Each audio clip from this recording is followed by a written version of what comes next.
Nelson Chamisa obatikira ku Zambia oya panapa achibetsera aiwa vagari vemunyika yeZambia nemutungamiri wevakanda Hichilema aiwa kumona watiri kuona kuti uyo the deceased anova the former first lady wenyika yeZambia sana pina mashoko atakaona Nelson Chamisa watoona kuti aiwa Nelson Chamisa aiwa munhu anotori nemwoyo werudo wekunzwirana tsitsi wanoona kuti aiwa nyika yeZambia auya katika ndicheme nayo sana pina mashoko anomuda atakaona Chamisa pana munhu subscribe like kuti on the bell icon anonyorera vagari venyika yeZambia aiwa achivakonzola achiti I have just learned of the passing of the former first lady of Zambia, Dr. Maureen Mwanawasa.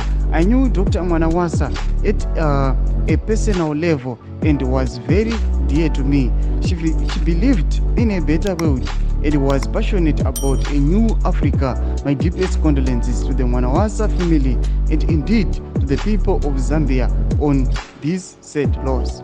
We join the Mwanawasa family, His Excellency President Hakainde Hichilema, and all our Zambian brothers and sisters in prayer. Rest in peace, Dr. Mwanawasa. Tukoona pana Nelson Chamisa ari kuyachinopinda kunyika yeZambia achiti yes aiwa sevavakidzani kana kuti anoziva relation yake yakanga ainayo na the deceased aiwa avo Mwanawasa and the family vanoziva kuti vakanga vane passionate the new Africa. Pana patoona Nelson Chamisa aiwa anoshama condolences akachiradza kugwadziwa nekuda koko shako kwavaita. Chimotize mafunguro enyu munoti pamusoro pechitiko ichi pina comment section medu. Subscribe kulike pamwe chete on the bell icon.